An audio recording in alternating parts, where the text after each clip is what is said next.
Welcome. My name is Psycho Break, along with Tojo, and we are discussing Heels, which is on episode 5, and the name of this one is Swerve. Swerved is the word. Let us know that you watched the video all the way through by typing it in at the comments. Now, as we get going here, we're basically trying some new stuff and trying to get better on our equipment. And of course, this is basically me and Derek doing 50-50 worth stuff, so I definitely will help him back on everything, but that's neither here nor there. First and foremost, let's talk about what an episode. Yes, this episode honestly made me have more hope for the series as a whole. This is the episode to me that actually grounds it, because in earlier episodes, it was either more about the wrestling and less about the life outside of wrestling, or more about the life outside of wrestling and less about the wrestling in general. So it made it kind of 50-50 on that, but now it's starting to get to where everything's bleeding in together. Art is imitating life. Life is imitating art. Don't get ahead of yourself, man, on this. Because I'm using this as an example for the way it is. All right. Well, okay. Well, that being said, we'll go a little bit more into that here in a bit. When what he's talking about, a lot of the times Tojo has a tendency to do an overview and then say the same thing about 3 or 4 times. So we don't want to do an overview just yet. But what was one of your favorite spots in the show, without killing what we're going to talk about? I guess honestly, I would say the way that Crystal went off script. Yeah. And I'm just going to leave it at that. Now, with Crystal going off script, I'm thinking hopefully maybe this will lead up and build up to her helping the new girl and maybe having a women's match. Yes, which I'm hoping to But see. we probably won't see that until season 2, if we're going to be real. Right now, this season's more focused on Wild Bill and this other promotion that's slowly but surely bleeding their way into the scenes and stuff. But you don't really see nothing about that. So let's go ahead and do a rundown about what the episode was. Heels episode 5, Swerve. We'll get into what the swerve was in a bit. But Tojo, go ahead and start it off here, and then I'll pick up, and then we'll swap back and forth. Well, I think this episode, it actually started off kind of tame compared to some of the previous episodes, where it's basically Jack running with Wild Bill coming out saying in his car, saying that that's going to ruin his knees, ruin his back. No, this is after Wild Bill saying he's going to go to rehab because of the incident in the former episode. Yeah, and the former episode was, what was that? That was cutting promos? Yeah, cutting promos. Cutting promos. Yeah, Wild Bill is pretty much the wild card right now. Like, he in a way, I wouldn't say he's a necessary evil, because he's not really evil. It's like, even though the son doesn't look at him the way he does, like him the way he does, you could tell that Wild Bill and his dad were actually a lot closer than what Jack and Ace understand. Yes. And he's kind of watching over them in a way. And we'll get into more about that here in a bit. Like Tojo said, it was slow paced a little bit, but by the time you knew it, you had after credits. I mean, it was good. Like, you got into it. Yeah. I think that's what they did good with this episode, was starting it out kind of slow, just making it just build and build and build to a good climax towards the end. But if you're getting into it, though, and you're watching it, it's going to go by fast anyways. Whether the other episodes we watched, I'm not going to lie, felt like we was pulling teeth. Some of the other episodes, I mean, these are all about, 54 minutes or so? Yeah. This was 54, yeah. Some of the other episodes, it felt like they were about an hour and a half, like a freaking movie or something. But this episode, it felt like it was just a little 30-minute TV show. Yeah, and it actually sits at 56 minutes, so that tells you something. When this starts off, it starts off where Crystal's in the ring doing her speech, and while she's doing her speech, you hear cheering and booing and all this other stuff. That's piped in. Yeah, that's piped in. I was going to get to that, but yeah, it's piped in, and she has a steel cage around her, not the steel cage that we know as today, but the steel cage that they had back in the old school era. Yeah, kind of like the old blue steel cages. Yeah. And after she gets done with her reading and stuff, of course, they go backstage and they do their little, what was it? They do their little, I guess what Jack thought of the... Yeah, they basically, Jack talks with him. He's getting ready to talk to the people that's over the State Fair Commission. And DWL is actually trying to be part of the Georgia State Fair so they'll be able to have more eyeballs on their product because there's supposed to be, I believe, 10,000 people there in attendance. Yeah. And compared to a local indie promotion where you probably only have maybe 1,000 at most in full capacity, you're having 10,000 people. That is a big step up. Yeah, it's a very big step up, and you can understand how crucial this is, but at what cost will Jack get this? That's the big question, and you kind of... Yeah. That's been the question throughout the entire series is, what will the cost be for Jack with as much as his family is putting in, not only with the business, but with what all's going on in their regular life? What cost is it for him? Yeah.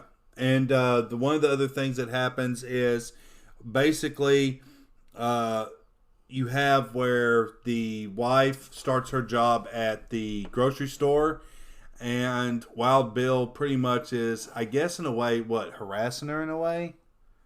Well, the way the scene shows is he drops a jar of pickles and he apologizes saying that it is because of his arthritis, and once he sees her, knows who it is, then he starts kind of harassing her, talking about how Jack and Ace's daddy Tom was, and Jack and Ace are nothing like their daddy was.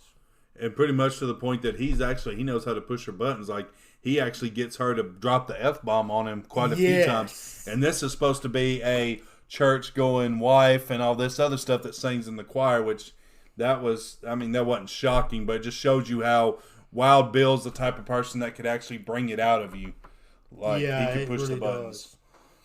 One of the things we go over, too, is in the meanwhile, you got Wild Bill trying to find his place in the world or trying to find his place in this.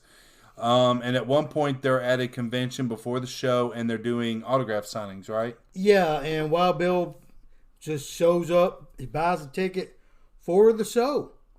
And everybody's wanting to get pictures with him and everything. The girls are all smiling at him because of the video in the previous episode and everything. The guys are all looking at him like he's just a local hero. Right. And I mean, to hear how Wild Bill is one thing, but to see how the people gravitate to him, he would be pretty much like the Ric Flair or the Terry Funk, I should say, in this genre, in this organization. Just due to him being the bad guy at the time, Ric Flair was never really a babyface. He was mostly a heel, but everybody still gravitated towards him like they do towards Wild Bill. Yeah. So I gotta say more Ric Flair than Terry Funk because Terry Funk, he never really stayed babyface or heel long. He kind of blurred the lines a lot with what he did.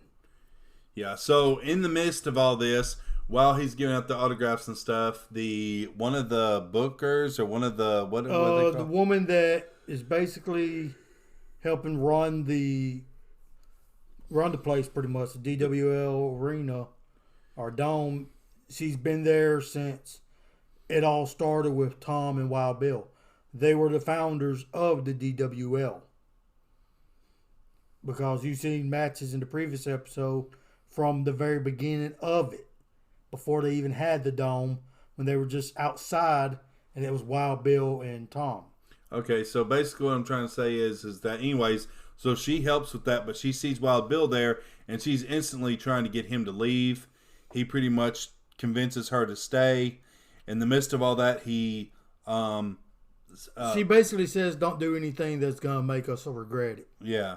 So he does some autographs. In the midst of this, though, he's telling Crystal that it's time for her to stand out, time for her to take her place. That she's really a star. All she has to do is let everybody see it. Yeah. And at one point, he advises her to do something simple as putting her hair up.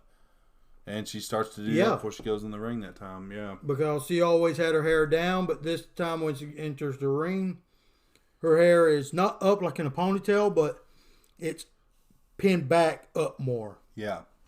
Now, while we're talking about this, we go back to this other thing. Meanwhile, what you got is you got Ace acting like a little kid. And by I mean little kid is a snot-nosed brat punk. And he's jealous of Bobby because of what he had seen with how close they got in the previous episode. Something that's genuine between Bobby and Crystal that he doesn't have with Crystal because he's looking at her as a piece of meat. Pretty much, yeah. So that being said, they were going to run a skit where Ace basically shows pictures of Crystal and Bobby making out and everything to prove that she was cheating on him. But Crystal goes off script, grabs the mic before he could do anything like that, and basically lets the audience know, hey, I cheated on you with Bobby because I needed a real man, not a crybaby. Yeah, not a crybaby. And by this time, the fans are like, oh my God, you just got swerved. And it ticks Ace off because Ace was going to exploit her and have the fans pretty much dislike her, but the way he was going to go about it was really ungentlemanlike. Like he was going to call her trailer trash. Now, mind you, this fairgrounds thing is supposed to be family friendly. He's going to call her trailer trash, a worthless piece of, I don't know what else.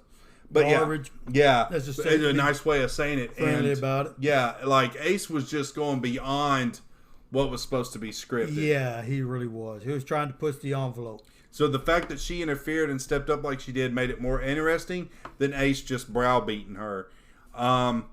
With that being said, we go back and we see where the hype of the one scene. Now, I am jumping back and forth, but you also see where the kid and the father, before this fairgrounds thing happened, where they're doing I guess what it is. Luncheon, yeah, like a meeting. With the people that's over the fairgrounds. Yeah. And they're all saying what they are more specialized in and everything. None of them knows anything about professional wrestling. And what gets me is how the dad just told the son about how everything in wrestling is just a story.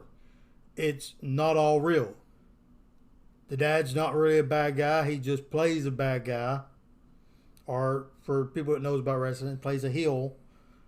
But whenever the son hears that, he understands it. And once the people over the fairgrounds ask about it, the son actually talks and tells them about how it's just a story and everything. And that is what really piques their interest the most. It's how the son was ready to say all that without the dad having input on it. Basically telling them what to say. It's almost like we're in a race on who's going to be able to tell all the story and none of us talk. But anyways, that being said, so with that alluding to that, then we'll go ahead and jump forward. So the match is getting ready to start. And as the match starts, Ace is not having it. Ace is being, what you call strong-armed or stiff-armed. He's being very stiff. Yeah, to the point that Jack is going, ease up, Ace, ease up, like he's going on. And the only thing he actually tells Bobby is he tells him two things. One is reversal, and then the other is climb the cage and do a superplex. Yeah, and then he's like, man, I've never done this before. He's like, don't be a wimp, in layman's terms. And they do it, and Bobby sells it pretty good. Yeah, he really does. But the thing that was kind of, go ahead, you tell this part. Ace basically puts him in what most people would know as a heel lock or a leg lock, kind of. Now, keep in mind, while he's doing this, Bobby is tapping. Yeah, but Ace doesn't let go and ends up injuring Bobby for real. More than injures Bobby, he snaps his leg in two. Yeah, and you can see where the bone popping out of the leg. The bone doesn't pop out of the leg, but you see where it starts to puts up against the skin. Yeah. Like it's about to come out. Yeah. And, I mean, truthfully, there was no reason for that at all. No. And what happens when they make it to the hospital? This is where we're getting into where the story bleeds into the life. When they make it to the hospital and everything, Bobby's in surgery and all that. And Jack gives son some money to go and get some kind of candy or some kind of food, something like that. But Jack goes and sees Ace, and basically Jack lets him have it. Like, you shouldn't have done that. Ace basically says, I didn't know, I didn't mean to. Which was horse crap, because when you watch the thing, you clearly see Ace like not wanting to let go. You can see the rage in his eyes. Yeah, and he actually told, Jack actually told Ace to let go several times. Yes. And even Bobby was screaming at him saying, please stop. This is before the bone pop. Yeah. So, at this point, Ace stops Jack and says, Jack. And Jack has his brother Ace Jack has Ace's head pinned up against the soda machine, and his son sees his dad like that, and now his son doesn't know what's really going on. Is this them being in character? There's no crowd there, so how can they really be in character? How can this be kayfabe or storyline? This has to be real life. So the son really doesn't know what to make of it. Now keep in mind that the son actually looks up to Ace more so than he does his dad. So to see this was kind of like a what's going on. It's kind of like a slap in the face to the son, really. The only thing that I didn't like about this part was they drop F-bombs, GD, and all this stuff in front of the kid. But because that kid saw that interaction between the two brothers, all of a sudden they're the worst piece of crap that ever lived in the face of the earth. I was like, whatever. That's why I was kind of like whatever. That was, but they were like, well, forget about. But the woman that works with Jack, she knew how much the boy looks up to Ace and everything. Yeah. So she kind of had the best of intentions with the way that she did that. I think she just didn't want to have to explain it. Yeah, she even told Jack whenever she was leaving, either talk to your son or I'm going to call your wife to her talk to him. Yep. And at that time he was like, hey, by the way, we got the fairground gig. And she's like, yeah, who cares? Whatever. Like, basically the son's more important, which I agree with that. And Ginger's getting ready to make her debut. Again. Yep. We're thinking about giving her some merch too. Yeah, that wouldn't be bad. Yeah, I'm saying like have us give her merch. Come on, girl. I know you want up here. She's wanting up here. So just pet her. Come on. She's wanting up here. Come up here, girl. She's trying. She's scratching my. Getting my legs and getting my pants. Here she goes. Watch out for your drink. Yeah. Come on, oh, there we go. Yeah, there she goes. Come on, Ginger. Say hi to your audience. If we have to, we'll get a GIF or something, get a picture, and do a cartoon thing with us three, and then Ginger right in the middle of it, or even get her own. That'd be cool. Yeah, that would be good. Her first name when we got her was before we got her, when my mom got her, her name was Bunny. Why? I guess because she hops around. My mom called her Ginger R, as in Ginger Rogers, who is known as a dancer, an actress that danced, because when she gets happy, she dances around. My sister calls her Chucky because she looks like the stitched face of Chucky. How my sister came up with that, I don't know. I don't know either. But with that being said, though, from a scale of 1 to 5, what would you give this episode? Dude, I think this was the best episode thus far in the series. I concur. The only cons that I have about this episode is it wasn't longer. Yeah, I completely agree. They could have let this one go an hour and a half, 2 hours, and I would have actually been okay with that. Yeah. The only thing is, though, the next episode's going to bleed more into about, oh, crap, I know something we forgot to cover. What? What was the guy's name? Rooster on this is actually had a chance while they were doing the Battle Royal for the number 1 contender to actually take it. And yeah, but all the fans were chanting his name, and he decided not to. So once Diego won, Rooster got thrown out of the ring and everything. Diego won. All the fans started throwing garbage towards Diego because They all enjoy Rooster.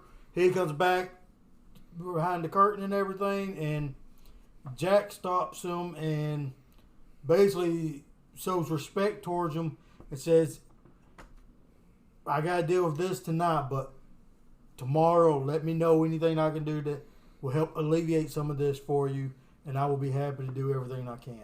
One thing that Rooster does when he goes to the back, he asks Jack what's his real name, or what's his name.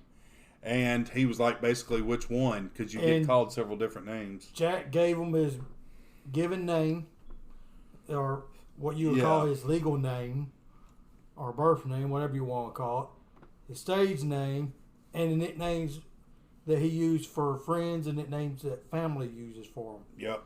So Jack showed that it doesn't matter who you are. If you're in the company, you are family. Yeah, and it also showed, too, that as much as Rooster talks about wanting to be in the main event, he choked near the end. When he could have had it, you could tell the pressure scared him. Because when he looked around and saw all those audience members eyeing him like that, he got nervous. He got super nervous. He was about to throw Diego over the rope, had him on the ropes and everything on the turnbuckle, about to dump him over. And Diego was like, go on, go on. And he just looks at, no, I can't. And Diego kicked him off. And Rooster kind of like, I guess you'd say like a superhero pose. With one knee on the ground, fist on the ground, everything. Oh, yeah. And Diego just said, you sure? He did. Yeah. Ran towards Diego. Diego up over the rope. Diego wins the match. So, to me, it showed that the fans are enjoying Rooster and that, honestly, Rooster is family with the DWL.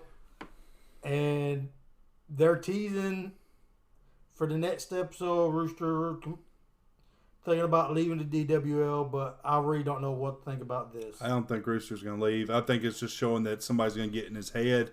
And what the next episode's going to end up leading to is somebody's going to get in his head, like that guy that showed in the preview, and it's going to end up causing an all-out argument between him and Jack. Yeah, but I think Jack's going to try to treat him right, and he's going to realize that Jack is doing the right thing by him. I'm interested on what's going to happen with Bobby, because we know Bobby's injured. He's going to come back. Crystal feels bad about it. I'm wondering if something's going to happen to Ace before that ladder match show, and you're going to end up having Bobby or Rooster go into that ladder match. True. Which what makes me wonder about it, because it's going to be Ace, Jack, and Wild Bill in basically a triple threat ladder match. And the way I'm thinking is it's going to end up being where Crystal ends up doing something, or Bobby ends up getting their attention that would end up making Ace lose, or Jack not pay attention or something.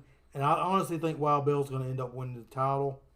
In my mind, just to make him a babyface to the fans, to where they're going to have a good babyface for him to wrestle against. And that is how they're going to end up building Rooster up. That's my mind.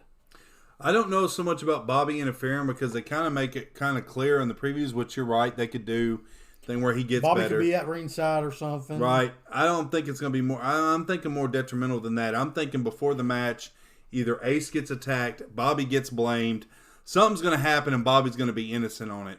And I honestly could see it probably being Rooster being the one to do the damage. Yeah, I could too. Or somebody. But I would say probably look to see on the next episode maybe a hint or a guest appearance from a indie wrestler probably that we'll notice.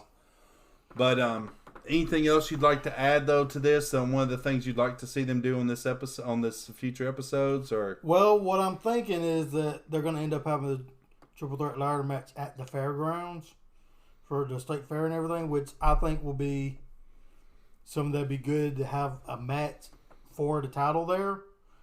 But I would like to see if they end up having that match, you end up having Rooster as the number one contender for whoever ends up winning the match.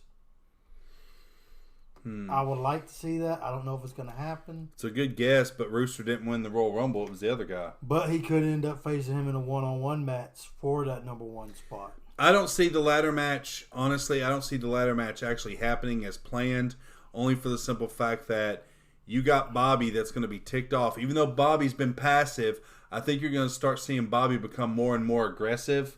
And then I think they're going to end up making I don't know how to say it. Like, they're going to bring I think Bobby's going to end up being kind of like how Stone Cold was with the Attitude Era, where Bobby's a good guy, but I'm talking about real life. I'm talking about real life character. Stone Cold was Stone Cold in real life. It was just turned up for the fans. And I think that's what they're going to end up making where Bobby ends up doing. The way he is normally, he's just going to crank that up more.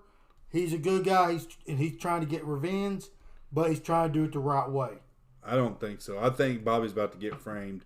I think something's about to happen to where Bobby gets framed. Either way it goes, Ace is about to get the screw job. Yeah. Because Ace did something intentional, and every time he does something like that, something comes and bites him in the butt every time. Yeah. Now the new valet girl that he got with and stuff, honestly, that he met at the bar, which was on episode 4. I mean, she's okay, but clearly she was used to stir crap, pretty much. She was basically used to push Crystal out the door. Yeah.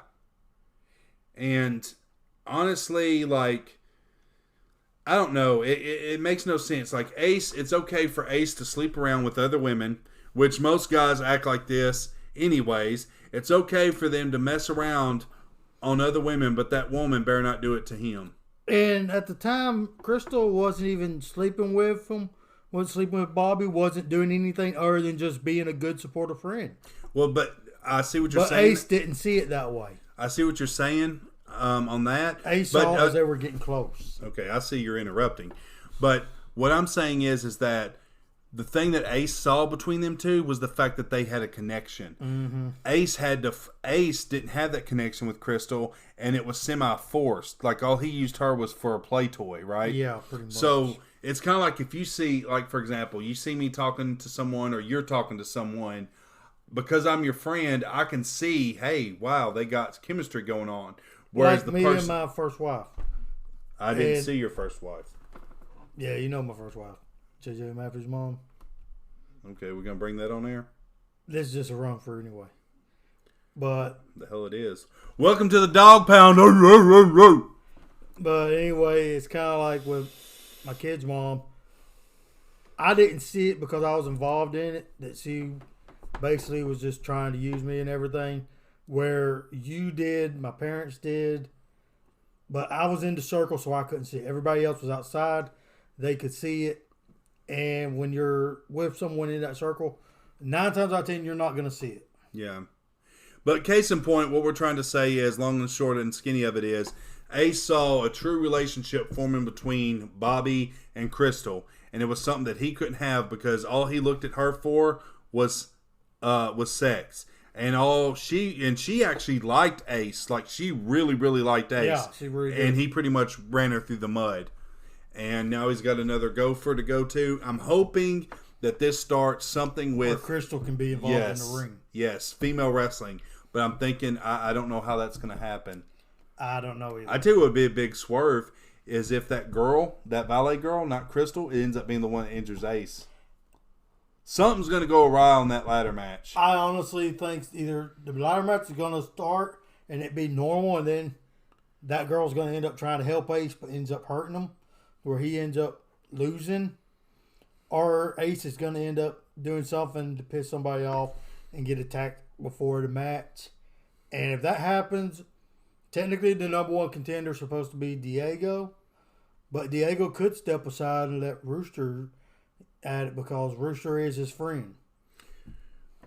I honestly think we're going to see a thing of Wild Bill being an a-hole, getting into the valet's ear. And like he already has with Crystal. Yep, and I see her either doing something, and I see probably Ace walking in. I wouldn't be surprised on Wild Bill and her doing something. I wouldn't be surprised at that either. Well, guys, if you got opinions and questions, leave them down below. I want to thank Tojo for stopping by and us. Just tell us what you think about our new setup. Me and Tojo are trying to get things going.